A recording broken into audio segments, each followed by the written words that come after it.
Samajwadi party में शामिल हो रहे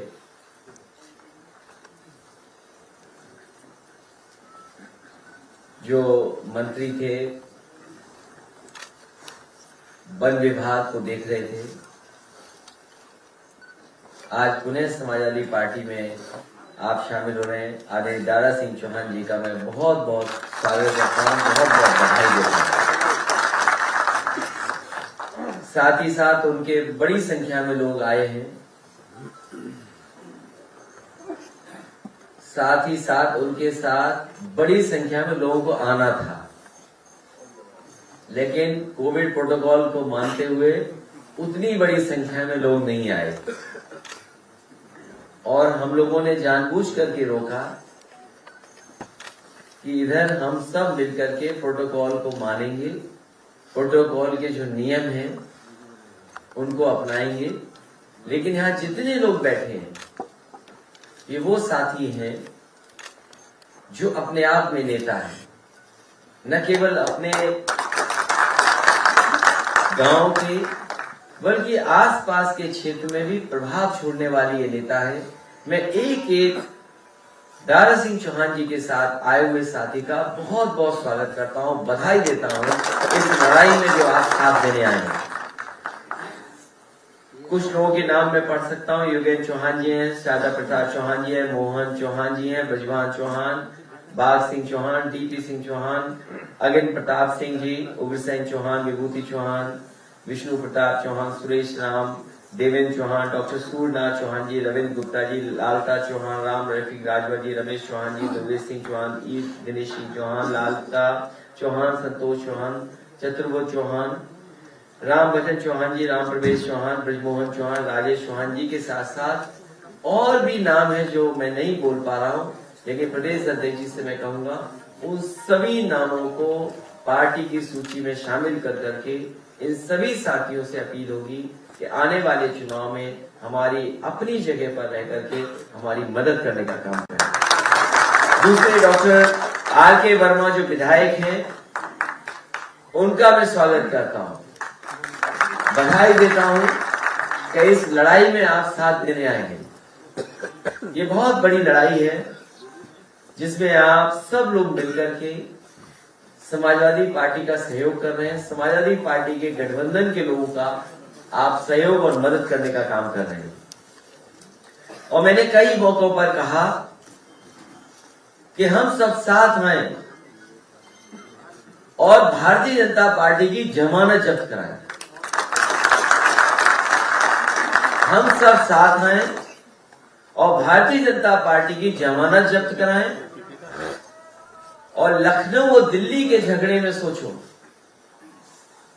अभी तक तो मुझे ये लग रहा था कि डबल इंजन की सरकार, इंजन एक दूसरे से टकरा रहे हैं।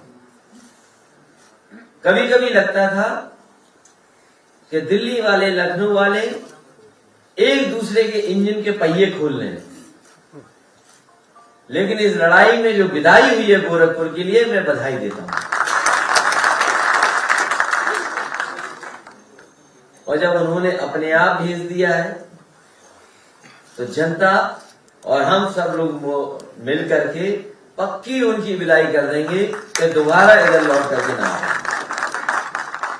और इसलिए भी जरूरी है कि लगातार झूठ का सहारा लिया, कितना झूठ बोला, लगातार 4.5 साल झूठ बोला और नेगेटिव पॉलिटिक्स, विभाजन की पॉलिटिक्स, नफरत की पॉलिटिक्स, आपस में लड़ाने की पॉलिटिक्स, लोगों को अलग करने की पॉलिटिक्स, तोड़ने की पॉलिटिक्स, ये राजनीति अगर किसी ने की है तो भारतीय जनता पार्टी ने की है। मुझे खुशी है आप लोगों के साथ आने से अब एक दूसरे का साथ दे करके हम लोग पॉजिटिव पॉलिटिक्स करेंगे, विकास की पॉलिटिक्स करेंगे, खुशहाली की पॉलिटिक्स करेंगे और हमारा आपका वो जो सामाजिक न्याय है वो खुशहाली वाला है, सबको साथ लेकर के आगे बढ़ने वाला है। इसलिए मैं कह सकता हूं ये सर्वे में हो सकता है न जाने कैसे दिखाएं, झूठे सर्वे में न जाने क्या क्या दिखाएंगे। ये झूठे सर्वों में क्या क्या दिखाएंगे। लेकिन जमीनी हकीकत हम लोग सब जानते हैं। सर्वे में ये कुछ भी झूठे में दिखाएं, लेकिन सच्चाई में हम लोग जानते हैं कि जमीन पे ये कूटे जा रहे हैं, और इतने कूटे जा रहे हैं कि हिम्मत नहीं पड़ रही है कि किस उपलब्धि को बताएं। इनकी कोई उपलब्धि हो तो बताएं। उपलब्धियां हैं नहीं। और मुझे खुशी है इस बात की कि मंत्री रह करके दारा सिंह चौहान जी ने बहुत मेहनत कर करके विभाग में जो कुछ कर सकते थे करने का प्रयास किया और लगातार कोशिश करते थे। लेकिन पता नहीं हमारे भारतीय जनता पार्टी के मुख्यमंत्री कैसे हैं, उन्हें पेड़ पौधों से कुछ लगाव ही नहीं है, जानवरों से कोई लगाव नहीं है, उन्हें कोई नदियों से लगाव नहीं। मुझे याद है कि जब मैं एक बार विदेश यात्रा पे गया था तो मैंने वहां जानकारी की अपने लोगों से जो जानकार थे उस देश के, कि हमारे छोटे बच्चे उनको कहां लेकर के जाऊं। उस समय जो हमारे मित्र थे उन्होंने सुलह मुझे राय मशवरा दिया कि आप जाइए और एक बहुत अच्छी सफारी बनी है वो देख करके आइए। वो लॉन्ग लीड सफारी थी जिसको मैंने देखा था अपने बच्चे और परिवार के साथ, और मैंने उसी समय मन बना लिया था कि जब कभी समाजवादी सरकार बनेगी, जो नेताजी ने काम शुरू किया था उस काम को पूरा कर करके उससे भी अच्छी एक लाइन और एनिमल सफारी बनाने का काम करेंगे। मुझे अच्छा लगा उस दिन जब आप मंत्री की हैसियत से उसको उद्घाटन करने गए, और अगर आप नहीं चाहते तो शायद उद्घाटन नहीं होता। हमारे भारतीय जनता पार्टी के मुख्यमंत्री उद्घाटन ही नहीं करना चाहते थे। मैं देखता था वहां एक डायरेक्टर आया, दूसरा डायरेक्टर आया, एक तारीख दी, दूसरी तारीख दी, डायरेक्टर हट गया, दूसरा डायरेक्टर आ गया, फिर तीसरा डायरेक्टर आ गया, तारीखें बदलती रही। लेकिन इन्होंने हिम्मत करके और पूरी बहादुरी के साथ उस लायन सफारी का उद्घाटन किया, एनिमल सफारी का उद्घाटन किया। और सबसे बड़ी बात यह थी कि आपने नेताजी और समाजवादी पार्टी को कहा कि इन्हीं की वजह से इतनी अच्छी लाइन सफारी बनी। मुझे उसी दिन लग गया था कि अब इनको साथ लाना है, क्योंकि हम संजय चौहान जी को ला रहे थे, साथ आगे बढ़ा रहे थे। हमारे डॉक्टर संजय चौहान हैं जिनके दल को हम साथ लेकर के आगे बढ़ रहे थे। लेकिन जिस दिन मैंने इटावा का वो भाषण सुना, इसलिए कोई कुछ कहता रहे, ये भारतीय जनता पार्टी वाले अंग्रेजी की कहावत ही नहीं जानते। कहावत जानते भी होंगे तो डिप्रेशन में चले गए, डैमेज कंट्रोल में चले गए, तो समझ में नहीं आ रहा होगा। एक अंग्रेजी में कहावत है, strike the iron when it is hot. तो हमने तभी इनको लिया अपने साथ जब हमें लाना था। इसलिए भारतीय जनता पार्टी के लोग और हमारे पत्रकार साथियों, सवाल इधर उधर वाले मत करो।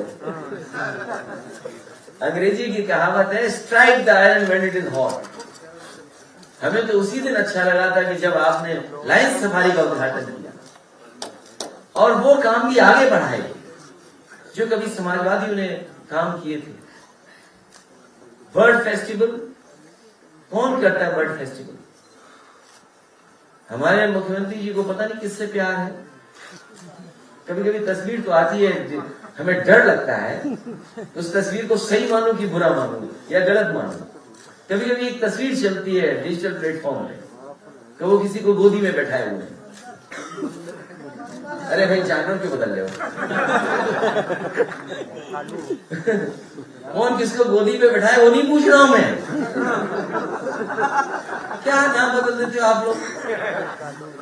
इसलिए कभी कभी डर लगता है जो सोशल मीडिया है, उस सोशल मीडिया पे क्या चल रहा है, वो सच है कि नहीं सच है, इसलिए वो आप तय कर लो। लेकिन समाजवादी सरकार ने पहली बार बर्ड फेस्टिवल का आयोजन किया गया, चंबल के किनारे किया गया, और दुनिया के बड़े बड़े देशों से लोग आए, बड़ी संख्या में लोग आए। उस काम को आगे बढ़ाया आपने। लखीमपुर में भी बर्ड फेस्टिवल हुआ, लेकिन लाख प्रयास के बाद वो बर्ड फेस्टिवल दोबारा नहीं हुआ।